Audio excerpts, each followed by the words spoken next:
प्यारे बच्चों नमस्कार। प्रभाकर मैथ्स ट्यूटोरियल में आपका स्वागत है।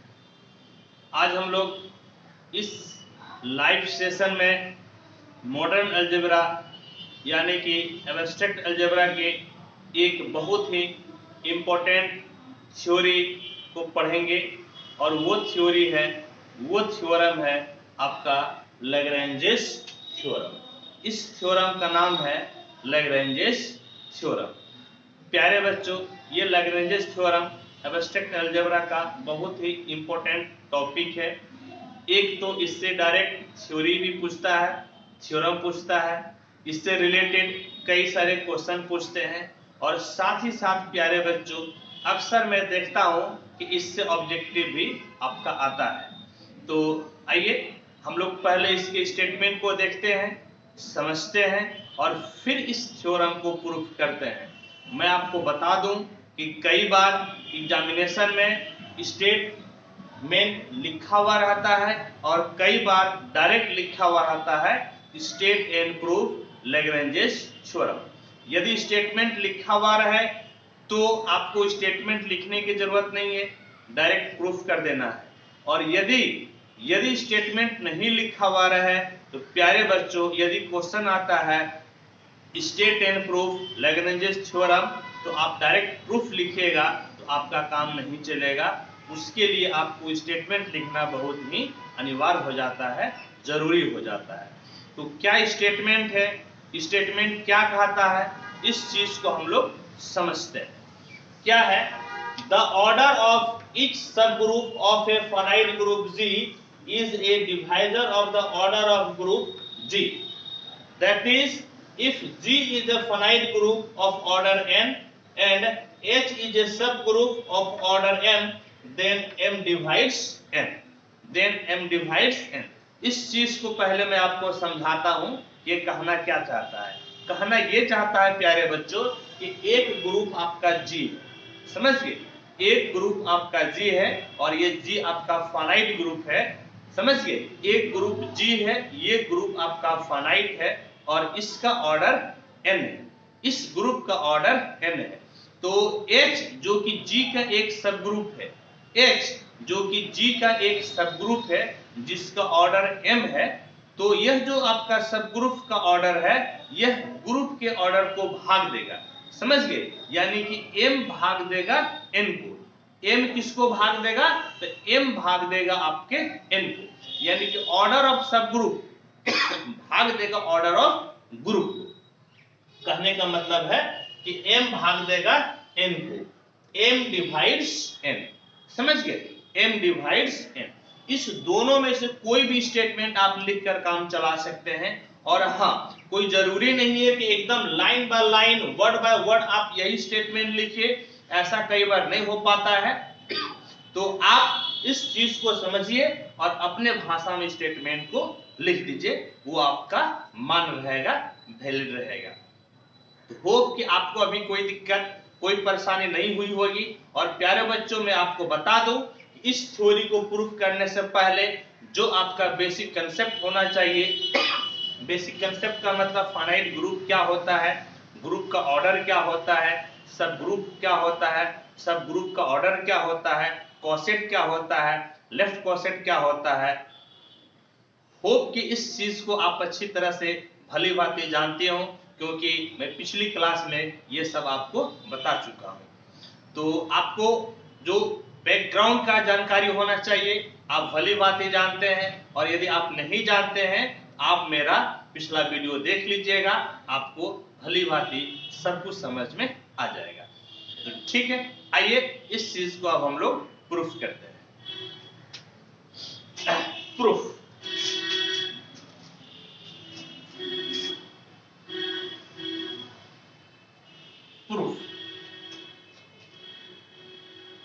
let G be a finite group of order n and H be its subgroup। Divide group है ऑर्डर n का और n इसका सब ग्रुप है। Let order of h equal to m, और हम लोग मान लेते हैं कि h का ऑर्डर आपका है m। समझ गए, h का ऑर्डर आपका है m। ठीक, then we shall show that m divides n। तब हम लोगों को दिखाना है कि m भाग देगा n को, यानी कि m डिवाइड करेगा n को। इस चीज को हम लोगों को दिखाना है। ठीक है, दिखाएंगे। चलिए, very good. Since order of h equal to m, चूंकि h का ऑर्डर m है, इसका मतलब कि h में m एलिमेंट्स है। Suppose h1 h2 h3 dot dot dot hm are m elements of h। हम लोग मान लिए, क्या मान लिए कि h में चूंकि ऑर्डर ऑफ h m था, यानी कि h में m एलिमेंट है, और उस m एलिमेंट को हम लोग ले लिए h1 h2 h3 dot dot dot h। ठीक है, ये हम लोग ले लिए। ठीक, चलिए, very good. Let a belongs to g। मान लिए क्या कि a आपका g में, इस g में क्या है, g में एक एलिमेंट हम लोग ले लिए a। समझिए, g में एक एलिमेंट क्या ले लिए, तो g में एक एलिमेंट ले लिए a। ठीक, लिखिएगा then ah will be left quotient of h in g। अभी मैं आपको बता रहा था कि लेफ्ट कोसेट का जानकारी हम लोगों को होना चाहिए, और बिल्कुल होना चाहिए, क्योंकि इसके पहले हम लोग पढ़ चुके हैं। तो a आपका g में है और h आपका g का सब ग्रुप है, इसीलिए ah आपका h का, समझ गए, ah लेफ्ट कोसेट होगा ऑफ किसका, h। ah h का लेफ्ट कोसेट होगा, और लेफ्ट कोसेट किस में होगा, तो लेफ्ट कोसेट आपका होगा g। समझ गए, ये लेफ्ट कोसेट किस में होगा, तो लेफ्ट कोसेट होगा आपका g में।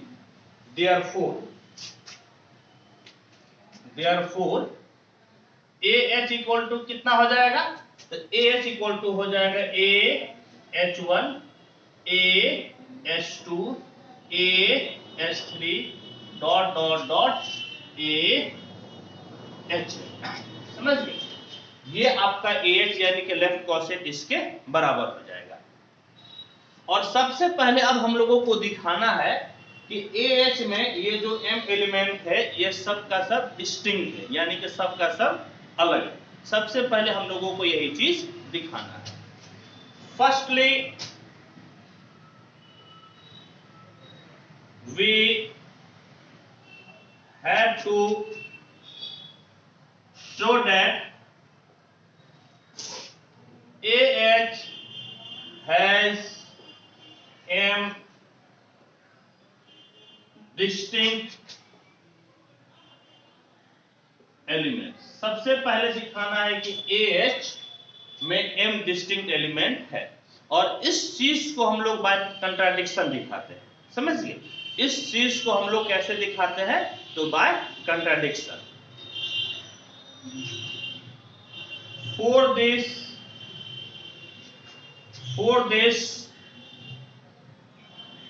we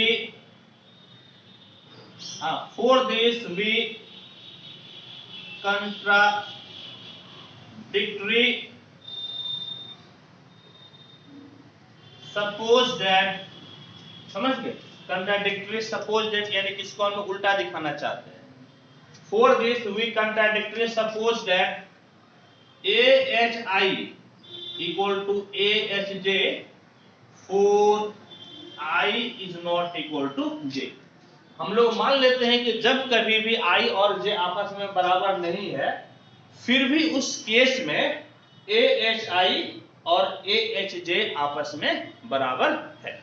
इस चीज को हम एज ए कंट्राडिक्शन मान लेते हैं और दिखाते हैं कि हम लोग जो माने हैं इस चीज को गलत माने। इंप्लाइज लेफ्ट कैंसिलेशन लॉ लगा दीजिए। तो लेफ्ट कैंसिलेशन लॉ से क्या होगा, ए आपके कैंसिल हो जाएगा, तो HI बराबर क्या होगा, HI बराबर HJ by left cancellation law. और ये किस नियम से हुआ, तो ये आपका हुआ लेफ्ट कैंसिलेशन लॉ से। और HIHJ ये किसका एलिमेंट है, ये एलिमेंट आपका है H का, समझ गए। HIHJ किसका एलिमेंट है, तो H का, समझ गए। HIHJ किसका एलिमेंट है, HIHJ किसका एलिमेंट है, ये H का। और आप क्या देखें कि H में दो एलिमेंट आपका आपस में बराबर हो गया, समझ गए। क्या देखे हम लोग कि H में दो एलिमेंट आपस में बराबर हो गया। इंप्लाइज टू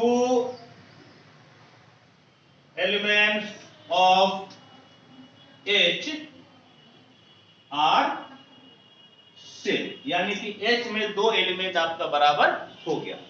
और जब H में दो एलिमेंट बराबर हो गया और यहां पर आप क्लेम कर रहे थे कि H का ऑर्डर M है, इसका मतलब दो एलिमेंट बराबर है तो M ऑर्डर नहीं होगा, यानी कि M से कम ऑर्डर हो जाएगा, यानी कि M के बराबर ऑर्डर नहीं होगा।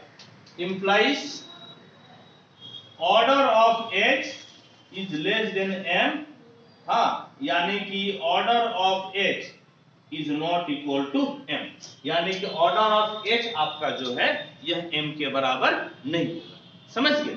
ऑर्डर ऑफ H प्यारे बच्चों किसके बराबर नहीं होगा, ये भाई साहब आपका M के बराबर नहीं होगा, जो कि एक कंट्राडिक्शन मिलेगा, समझ गए। ये क्या मिलेगा आपका, एक कंट्राडिक्शन, क्योंकि हम लोग लेके चले थे कि ऑर्डर ऑफ H क्या है, M, which is a contradiction, which is a contradiction, which is a contradiction, जो कि आपका एक कंट्राडिक्शन है। इसका मतलब ये हुआ कि आपका AH में जितने भी एलिमेंट है, यानी कि जो आपका लेफ्ट कोसेट में एलिमेंट है, सब का सब आपका डिस्टिंक्ट है, सब का सब आपका अलग है। Implies every elements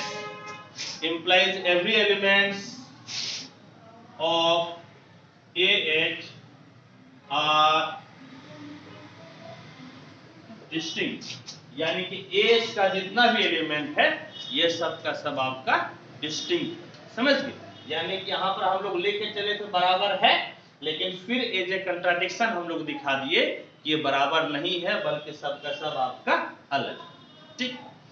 तो होप कि अभी तक आपको कोई समस्या कोई परेशानी नहीं हुई होगी। यदि आपको कोई समस्या कोई परेशानी नहीं है तो आप पहले इसको नोट कीजिए और फिर हम लोग आगे बढ़ते हैं।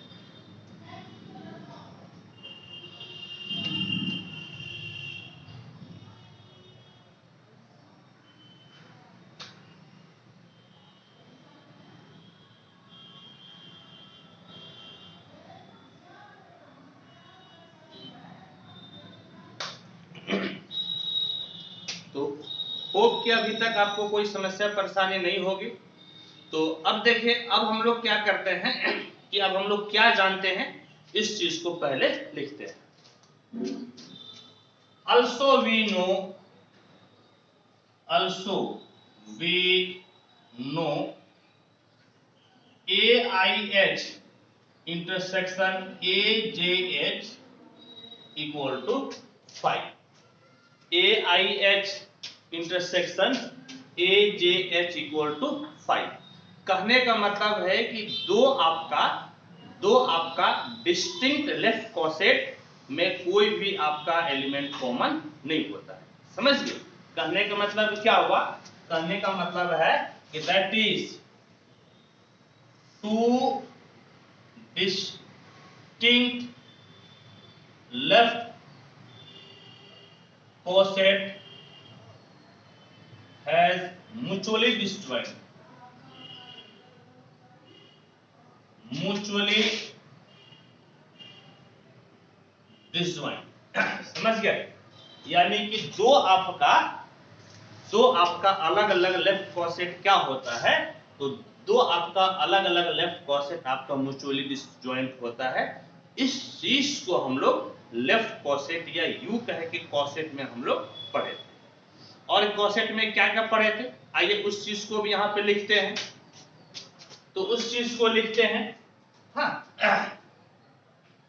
Since G is a finite group. चूंकि G आपका एक फाइनाइट ग्रुप है, समझिए G आपका एक फाइनाइट ग्रुप है, और फाइनाइट ग्रुप में यदि H का लेफ्ट कोसेट की बात करते हैं तो H का लेफ्ट कोसेट भी क्या होगा, फाइनाइट होगा।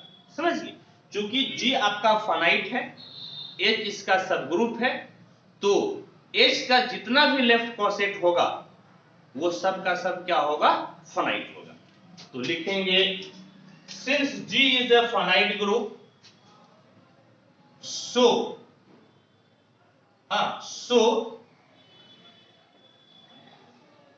number of left coset of H in G will be finite।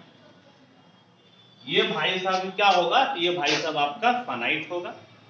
इसको मान लेते हैं कि ये k के बराबर है, से के ये किसके बराबर हो गया, तो k के बराबर हो गया। और लेफ्ट कॉसेट डिकम्पोजिशन थ्योरम याद कीजिए, हम लोग क्या पढ़े थे, लेफ्ट कॉसेट डिकम्पोजिशन थ्योरम से हम लोग क्या जानते हैं, लिखिएगा and so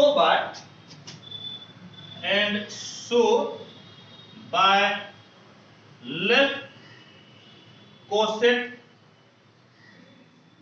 decomposition we have. Left coset decomposition से हम लोग क्या जानते हैं कि G किसके बराबर हो जाएगा, तो G बराबर हो जाएगा A1H union A2H union dot dot dot union AKH। समझिए यूनियन आपका कितना हो गया, यूनियन AKH, इसके बराबर हो जाएगा। ये लेफ्ट कोसेट डिकम्पोजिशन थ्योरम से हम लोग जानते हैं। और इसका ऑर्डर क्या हो जाएगा, तब लिखिएगा therefore order of G equal to कितना हो जाएगा, order of A1H plus order of A2H plus order of AKH, यानी कि सब का सब आपका क्या हो जाएगा, तो जुट जाएगा, प्लस हो जाएगा। ऑर्डर ऑफ G किसके बराबर है, तो ऑर्डर ऑफ G आपका बराबर है Mg बराबर ऑर्डर ऑफ लेफ्ट कोसेट हम लोग क्या लिए थे, तो ऑर्डर ऑफ लेफ्ट कोसेट ये आपका कितना हो जाएगा, तो ये आपका हो जाएगा M। समझ गए, M कितना हो जाएगा, ये M, क्योंकि यहां पर हम लोग लिखे हैं, बल्कि लिखे क्या, वो तो मैं मिटा दिया, वो तो पहले लिखा हुआ था, इसमें M एलिमेंट था। समझ गए, लेफ्ट कोसेट में कितना एलिमेंट था, M डिस्टिंक्ट एलिमेंट था, तो A1H में कितना एलिमेंट होगा, तो आपका M एलिमेंट होगा, M, इसमें भी कितना होगा M, प्लस यहां पर भी कितना होगा, plus dot dot dot plus M, bracket में कितना बार, K टाइम्स, कितना बार, K टाइम्स, क्योंकि आपका कितना बार आया, ये K बार आया है ना, ये आपका हो गया K टाइम्स। कहने का मतलब है कि N इक्वल टू कितना हो गया, M की, M आपका K बार आया, यानी कि किसके बराबर हो गया, ये MK के बराबर, implies N by M equal to कितना हो गया, K, N by M equal to K। समझ गए, कहने का मतलब है दैट इज N का मतलब क्या था, N का मतलब था ऑर्डर ऑफ ग्रुप, और M का मतलब क्या था, ऑर्डर ऑफ इट्स सब ग्रुप यानी कि H। और ये आपको क्या मिल गया, तो ये आपको मिल गया K। और K हम लोग क्या लिए थे, तो K आपका एक फाइनाइट नंबर था। इस प्रकार से क्या देखे कि ऑर्डर ऑफ ग्रुप को ऑर्डर ऑफ सब ग्रुप क्या करता है, डिवाइड करता है। समझिए हम लोग क्या देखे कि ऑर्डर ऑफ ग्रुप को ऑर्डर ऑफ सब ग्रुप क्या करता है, तो ऑर्डर ऑफ सब ग्रुप डिवाइड करता है। और यही तो हमको दिखाना था, समझ गए, यही तो हम लोगों को दिखाना था। यानी कि that is M divides N, या कह सकते हैं कि order of H divides order of group. और यही आपका हो गया proof.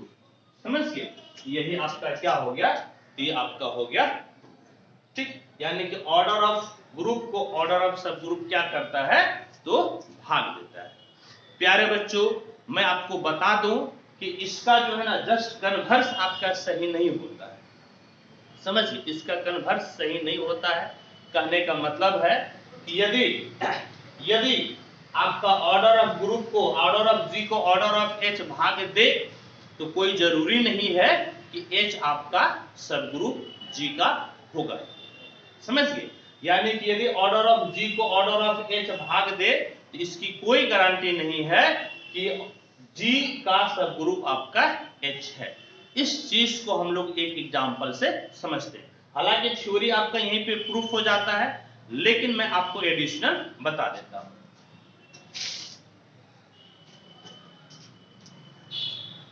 The converse of this theorem is not true। इस थ्योरम का कन्वर्स ट्रू नहीं होता है। कैसे नहीं होता है, जब नहीं दिखाना है तो एक आप एग्जांपल से दिखाइए। For this let G equal to 1 minus 1 I minus I। याद कीजिए कि ये क्या है, यह एक ग्रुप है और ये ग्रुप किस पर है, तो मल्टीप्लिकेशन पे ग्रुप है। समझिए ये आपका एक ग्रुप है, मल्टीप्लिकेटिव ग्रुप है। समझिए and H equal to 1I, 1 और I इसी का ले लिए जो कि G का क्या है, सबसेट। समझिए G का क्या है, सबसेट। ठीक, लेट G बराबर इतना और H बराबर इतना। G is a multiplicative group. G is a multiplicative group and order of G बराबर कितना हो गया, तो ऑर्डर ऑफ G देख लीजिए कितना एलिमेंट है, तो 4 एलिमेंट है, यानी कि G का ऑर्डर कितना हो गया, तो 4 हो गया। जिसको हम लोग क्या लिख सकते हैं, 2 into 2, यानी कि order of G equal to हो गया 2, और इस 2 का जगह पर आप ऑर्डर ऑफ H लिख सकते हैं, क्योंकि H में भी तो 2 एलिमेंट है ना, यानी कि कितना हो गया आपका ऑर्डर ऑफ H। समझिए ऑर्डर ऑफ क्या हो गया, H, यानी कि that is order of G by order of H equal to कितना हो गया 2। यानी कि G तो आपका H से, यानी कि order of G order of H से डिविजिबल है। समझिए order of G order of H से डिविजिबल है, लेकिन क्या H आपका G का सब ग्रुप है क्या, इस चीज को चेक कीजिए। तो यहां पर देखिए तो H में आपका 1 और I है। समझिए H में आपका क्या है, 1 और आपका I है, जो कि आपका, समझिए जो कि आपका ग्रुप है ही नहीं। यह आपका एक ग्रुप मल्टीप्लिकेशन पे ये ग्रुप तो आपका है ही नहीं। ठीक है, but H equal to 1I is not a multiplicative group. लेकिन ये तो आपका जो है मल्टीप्लिकेटिव ग्रुप आपका है ही नहीं। क्योंकि ग्रुप में आपको क्या क्या प्रॉपर्टीज चाहिए, तो क्लोजर लॉ, क्लोजर के बाद आपको आइडेंटिटी चाहिए, इनवर्स चाहिए, एसोसिएटिव चाहिए। तो ये आपका सारा रूल को फॉलो नहीं करता है।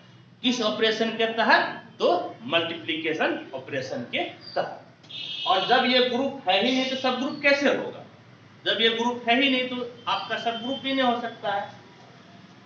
That is H is not सब ग्रुप ऑफ G, यानी कि H जो है G का सब ग्रुप नहीं हुआ। जबकि order of H order of G को भाग देता है, लेकिन आपका H जो है G का सब ग्रुप नहीं होता है, यानी कि लैग्रेंज थ्योरम जो है आपका कन्वर्स में ट्रू नहीं होता। होप कि प्यारे बच्चों आपको कोई दिक्कत, कोई समस्या है, कोई परेशानी नहीं होगी। तो आप इसको नोट कीजिए और फिर हम लोग इस चीज को खत्म करते हैं। तब तक के लिए थैंक यू, धन्यवाद, जय हिंद।